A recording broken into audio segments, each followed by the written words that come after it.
दुर्गा सप्तशती सप्तमो अध्याय।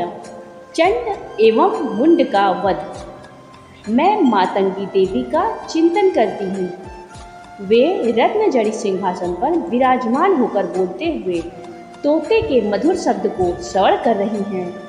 वे श्याम वर्ण वाली देवी अपने एक पाद कमल पर रखकर मस्तक पर अर्धचंद्र धारण किए हुए हैं। कल्हार फूलों की माला पहने हुए वे वीणा वादन कर रही हैं। उनके अंग की कंचुकी कसी हुई है।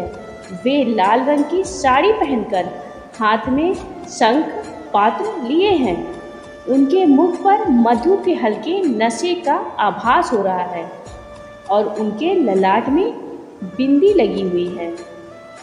ऋषि ने कहा, इसके पश्चात शुंभ दैत्य के आदेश से वे मुंड नामक दैत्य अपनी चतुरंगिणी सेना को अस्त्र शस्त्रों से सज्जित करके चल पड़े। वहां पहुंचकर पर्वतराज हिमालय के स्वर्णमय शिखर के ऊपर सिंह पर आरूढ़ देवी को देखा। वे मंद हास्य कर रही थी। उन देवी को देखकर दानवी सेना उन्हें पकड़ने के लिए झपट पड़ी। किसी राक्षस ने धनुष उठाया तो किसी ने म्यान से तलवार खींच ली और कुछ एक देवी के पास आकर खड़े हो गए। तब अंबिका ने उन पर अत्यंत क्रोध प्रकट किया। उस समय क्रोधानंद में दग्ध होने के कारण उनका मुख काला दिखाई पड़ने लगा। उनकी भवें तन गईं और वहाँ से विकराल रूपी काली का प्रादुर्भाव हुआ। उनके हाथ में तलवार और पास था। वे चीते की चमड़ी साड़ी पहने नर मुंडों की माला से विभूषित होकर हाथ में विचित्र प्रकार की तलवार धारण किए हुई थी। उनके शरीर का मांस सूख कर केवल अस्थि पंजर रह गया था, जिसके कारण उनकी आकृति बड़ी ही डरावनी लग रही थी। उनका मुख बहुत विशाल था। जीभ लप लप करने के कारण वे बहुत ही भयंकर जान पड़ रही थी। उनके नेत्र भीतर की ओर गड्ढे में धंसे हुए और रक्तिम थे। वे अपनी भयंकर गर्जना से सभी लोगों को कंपित कर रही थी। वे कालिका देवी बड़े बड़े असुरों का वध करती हुई प्रबल वेग से आसुरी सेना पर टूट पड़ी और उन सबको अपना ग्रास बनाने लगी। वे देवी पार्श्व रक्षकों, अंकुशधारी महावतों, बड़े बड़े योद्धाओं और घंटाधारी कितने ही विशाल काय हाथियों को एक हाथ से पकड़कर मुंह में निगल लेती थी। इसी प्रकार घोड़े, रथ और सारथी सहित रथी सैनिकों को मुंह में डालकर वे बहुत भयानक आवाज से चबा रही थी। किसी के बाल खींचकर, किसी का गला दबोचकर, किसी को पैर तले रौंदकर, किसी को छाती के धक्के मुंह भूमि पर गिराकर यमलोक में भेज देती थी। वे दैत्यों द्वारा निक्षिप्त बड़े बड़े अस्त्रों शस्त्रों को मुंह से पकड़कर दांतों से चूर कर डालती थी। काली ने उस बलशाली दुराचारी दैत्यों की समस्त सेना को मसल दिया।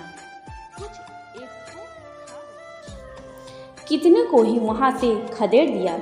कोई तलवार की मार से मार डाले गए, कोई बहुत बड़ी तलवार से पीटे गए और कितने ही नुकीलों दांतों से पीसकर मर गए।